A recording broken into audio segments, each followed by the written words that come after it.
Olá, no Justiça em Questão de hoje você vai conhecer o PAI PJ, Programa de Atenção Integral ao Paciente Judiciário, que realiza acompanhamento de pessoas em situação de sofrimento mental que cometeram algum crime. Saiba o que muda no Código Civil, Código Penal e Estatuto da Criança e do Adolescente com a Lei 13.715 de 2018, sobre hipóteses de perda do poder familiar. Comprou um imóvel financiado e não consegue quitar as prestações? Entenda o que pode acontecer. Divulgar e compartilhar fotos de pessoas mortas nas redes sociais e na internet é crime. Fique com a gente, nossa edição começa agora.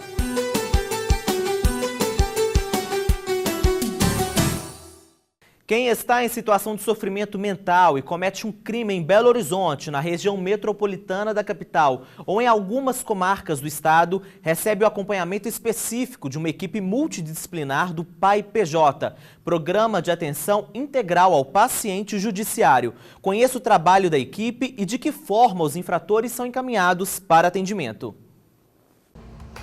Outonos caíram secos no solo da minha mão. Gemerão entre correntes na ponta de um esporão. A folha do não me toque e o medo da solidão. Ele gosta de cantar, de compor e ainda dá aulas de violão. No entanto, a alegria e a musicalidade estiveram aprisionadas por quase 2 anos, enquanto ele andava perdido pelas ruas da capital mineira. Eu estava perdido para as ruas fora.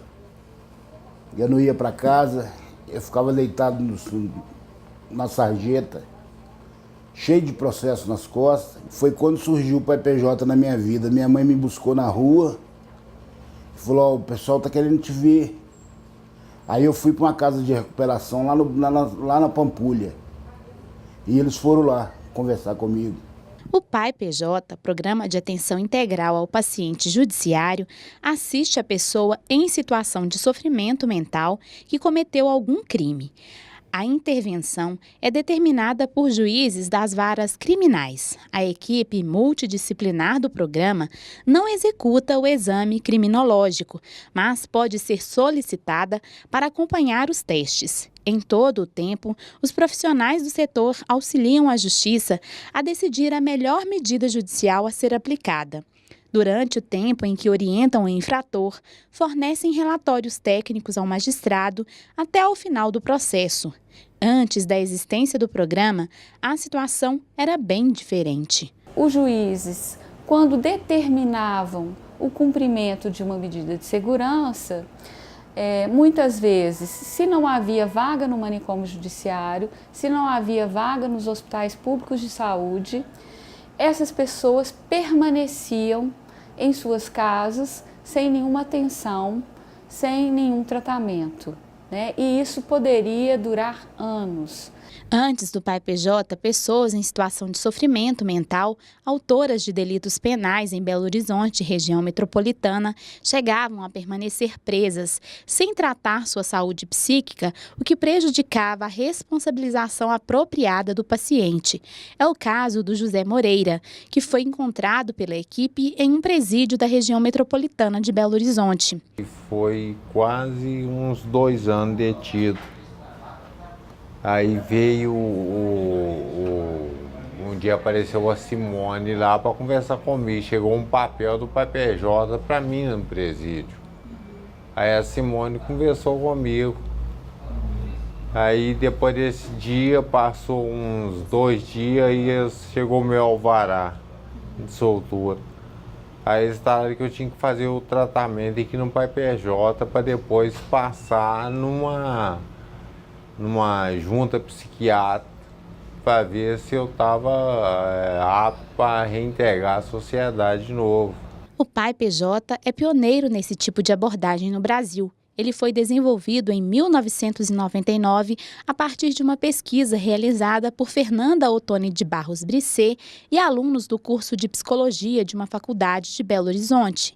Em 2000, foi adotado como projeto piloto pelo TJMG. Até 2001, o programa se orientou pela Lei 11.802 de 1995, uma diretriz que impulsionou o movimento antimanicomial no Brasil. A partir de 2001, o projeto passou a ser, de fato, um programa oficial amparado pela Lei 10.216 do mesmo ano. Desde 2010, o Pai PJ integra o programa Novos Rumos do TJMG. Em 2011, o Conselho Nacional de Justiça publicou a Resolução 35, inspirada nas ações desenvolvidas pela Justiça Mineira. A norma instrui os magistrados a adotarem, na execução da medida de segurança, a política antimanicomial, sempre que possível em meio aberto. Então você não aplica uma pena, mas você aplica uma medida de segurança que tem um duplo viés, que é responsabilizar aquele paciente pelo ato que ele praticou e também reinseri-lo na sociedade tratando, né? Que ali o que tem que ficar bem claro é que tem uma questão de saúde mental. E esse tratamento ele se daria sob o regime de internação, que, como eu disse, é excepcional, ou sob o regime ambulatorial, que seria no meio aberto através da rede de saúde. Na medida em que você trata essa pessoa, né, para poder reinseri-la na sociedade, você, no final, você está, de fato, protegendo a própria sociedade. Nesses 18 anos de existência, o Pai PJ já ofereceu assistência a mais de 4.000 pessoas.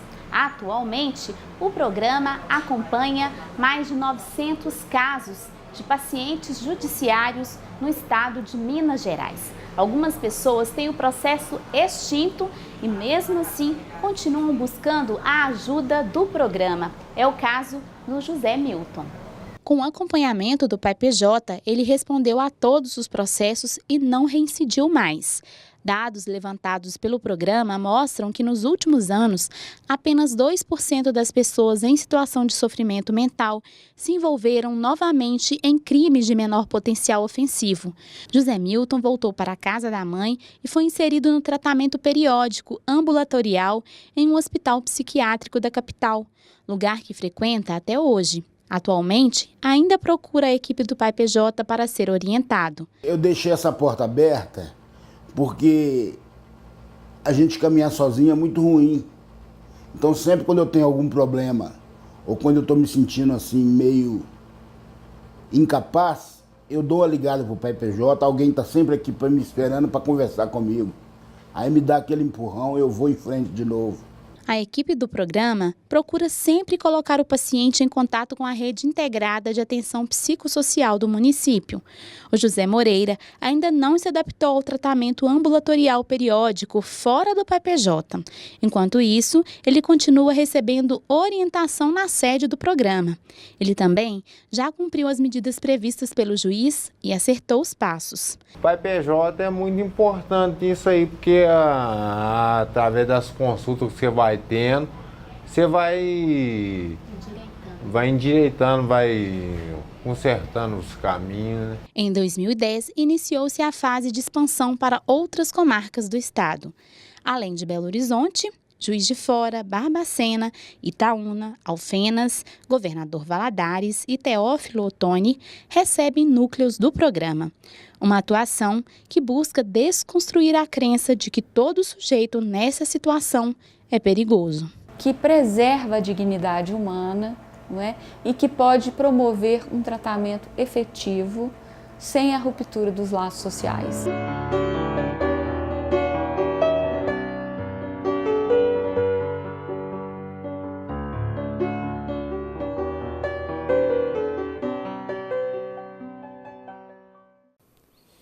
A legislação brasileira prevê responsabilidades que a família deve ter com a criança e o adolescente até que se complete sua maioridade, aos 18 anos. Recentemente, o Congresso Nacional aprovou a Lei 13.715, de 2018, que altera as hipóteses de perda do poder familiar. Entenda na entrevista. Dr. Newton, o que é exatamente o poder familiar? É a autoridade que os pais, por isso nós estamos chamando hoje de autoridade parental no lugar de poder familiar, a autoridade que os pais exercem em prol dos filhos, porque os filhos são incapazes, não têm representação para os atos da vida civil. Quem os representa? Os próprios pais. Em quais hipóteses pode ocorrer essa perda do poder familiar? Nos casos elencados pelo Código Civil. castigo imoderado, atos contra a moral e bons costumes, dar o filho em adoção de maneira irregular e, atualmente, numa recente reforma que teve, praticar crimes dolosos contra a vida, contra os próprios filhos ou do marido contra a mulher ou da mulher contra o marido. Essa é a modificação recente. Qual seria a diferença entre a suspensão e a extinção do poder familiar? O que não for caso de extinção do poder familiar, poderá ser caso de suspensão do poder familiar. É o abuso de autoridade no exercício do poder familiar que vai ser considerado em juízo e que leva à suspensão. Por exemplo, os pais colocarem fora os bens dos filhos. E outros casos que vai ser analisado concretamente. Ou seja, é pedagógico. O que não for caso de extinção do poder familiar, que é para sempre, vai ser caso de suspensão, que o juiz vai colocar um termo certo para essa suspensão. O que pode acontecer com essa criança, com esse jovem, depois que for decretada essa perda do poder familiar? A criança é colocada, já que se esses atos foram praticados por ambos os pais, colocada em família substituta. Um parente próximo ou um vizinho que tem afeto para com essa criança. E no próximo bloco a gente fala sobre a inadimplência no setor imobiliário.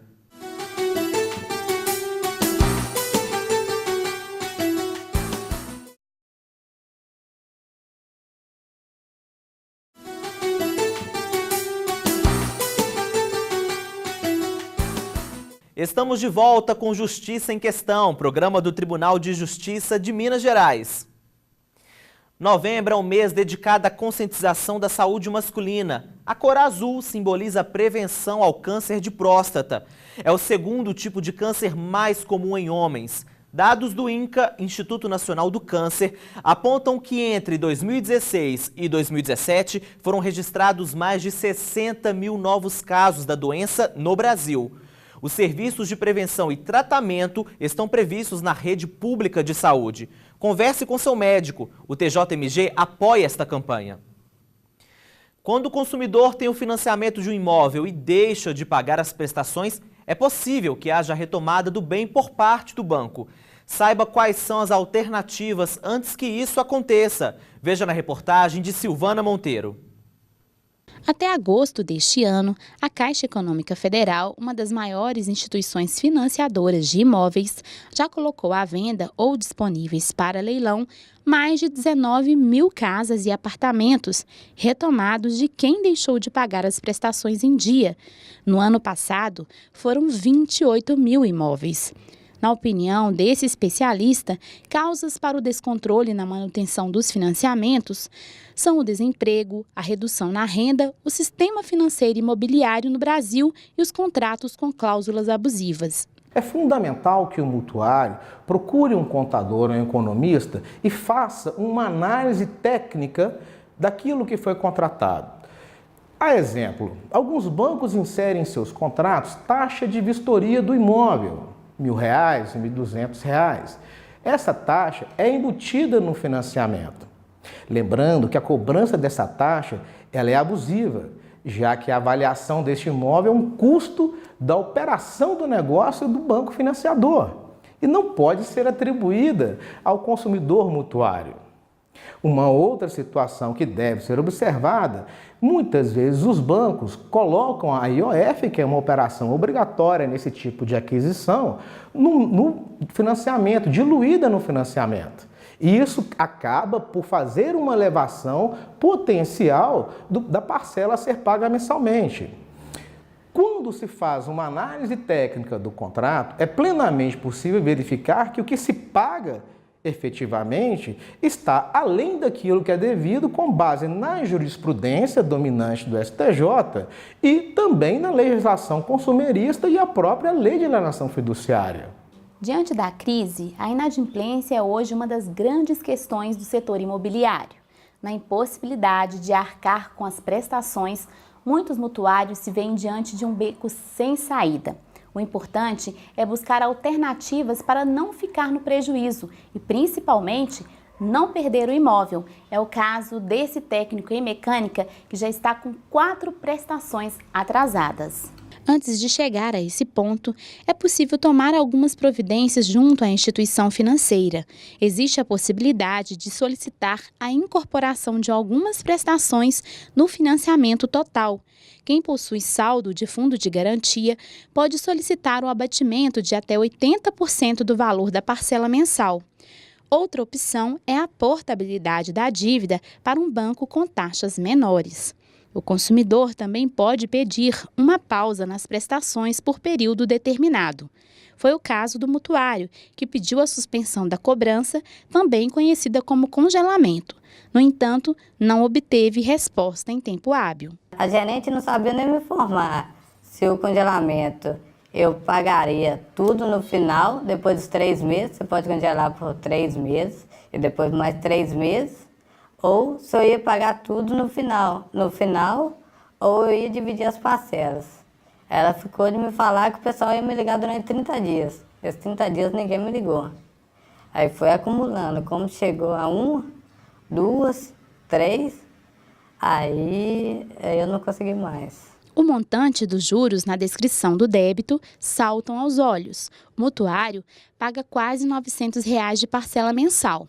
Desse valor, mais de R$ 600 são de juros e apenas R$ 264 são realmente abatidos no valor total da dívida. A pausa buscada por ele na instituição financeira pode não ter sido possível devido ao débito que já existia. Como que funciona essa pausa? O banco vai te dar um período, um lapso temporal, onde você não vai ter que arcar com as prestações do financiamento. Isso significa uma liberação? Significa uma isenção? Não, não é uma isenção.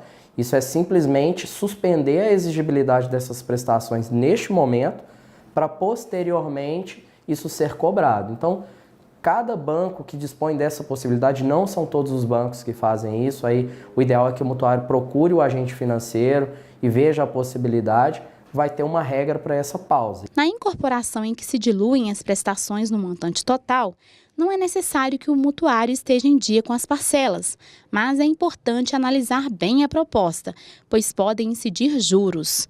Caso não se encontre uma saída para o problema, o imóvel pode ser levado a leilão. Há uma previsão legal em relação à retomada do bem depois de 3 ou 4 parcelas, normalmente isso consta no contrato. E não há muitas opções, sobretudo na última lei, na Lei 13.465. Por quê? Porque ela traz um dispositivo que, de certa forma, tende a impedir discussões, inclusive de ações revisionais para fins de impedimento do leilão. Porque a lei fala que discussões de condições contratuais elas vão ser resolvidas em perdas e danos sem impedir a posse daquele adquirente que vier a comprar, arrematar aquele imóvel no leilão. Ou seja, a lei é toda construída cada vez mais para favorecer os bancos, de forma que, se houver realmente inadimplemento, vai se tornando cada vez mais difícil você contestar essas situações. Após a retomada do bem pela instituição financeira, a dívida deve ser extinta, mas sem a devolução do percentual que havia sido pago pelo mutuário. Neste caso, ele ficará sem o imóvel e ainda perderá tudo aquilo que pagou. O cenário pode gerar uma demanda judicial, pois o artigo 53 do Código de Defesa do Consumidor proíbe a perda total das parcelas pagas em contratos de compra e venda de imóveis. Portanto, antes de assinar a compra de um imóvel, avalie bem a proposta, pois é uma dívida que se estende no tempo e na alienação fiduciária, o bem pertence ao banco até o pagamento total. Por isso, quando você receber uma proposta de compra e venda de um imóvel a ser financiado, é fundamental fazer uma análise técnica daquilo que você realmente pode pagar e do quanto você pagará ao final. Haja vista que em algum momento pode ser verificada uma incompatibilidade que resultará em uma demanda judicial.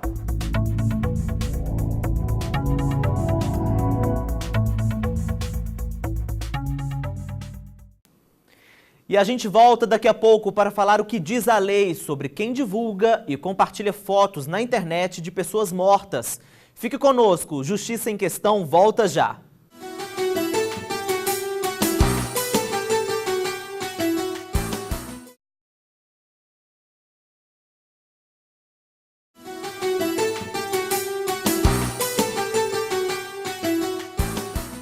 Você está assistindo ao Justiça em Questão. Não é incomum recebermos em grupos de redes sociais fotos e imagens de vítimas de acidentes fatais, principalmente quando envolvido é um artista ou pessoa pública. Porém, os curiosos precisam ficar atentos. Além de ser um desrespeito, fotografar e divulgar fotos de cadáveres pode ser considerado crime. O cantor sertanejo Cristiano Araújo morreu em um grave acidente na BR-153, voltando de um show em junho de 2015. O artista estava no auge de sua carreira. Para se ter uma ideia, a música que levava o nome do seu primeiro álbum, Efeitos, teve mais de 5 milhões de acessos no YouTube só na primeira semana. A morte também teve um outro capítulo triste. Fotos do corpo do cantor no necrotério viralizaram nas redes sociais. Nas ruas, encontramos pessoas que têm curiosidade em receber esse tipo de foto, outras nem tanto. Todo mundo quer ver, né, o que aconteceu, quer ver a pessoa. É uma falta de respeito à família, à pessoa que partiu. Mas se você acha um absurdo, saiba que a reprodução desse conteúdo é motivada principalmente pela curiosidade, como explica a psicóloga. É interessante porque quanto mais próximo eu fico dessa morte espetaculosa, né, mais distante eu fico dessa morte íntima. Quero ter contato disso, quero saber detalhes, quero ver inclusive os detalhes sórdidos, mas eu não quero tocar no assunto da minha morte. Concordamos que existe sim uma curiosidade por parte de algumas pessoas. Mas não é só isso. Na era vitoriana britânica, por exemplo, o registro de pessoas mortas era comum e bem visto. A prática era popular entre 1837 e 1901. As fotos pós-morte eram consideradas formas de honrar e lembrar-se do morto. Eles eram colocados em frente à câmera, bem vestidos, para que causasse uma boa impressão em seu último momento social. Às vezes, até parentes e amigos apareciam nas fotos. Para a psicóloga, a morte tem significados diferentes em cada cultura, como o Halloween nos Estados Unidos. No México, o Dia dos Mortos é dia de festa. Também se fantasiam e é festa da alegria, eles vão ao cemitério sim, mas numa celebração diferente da nossa.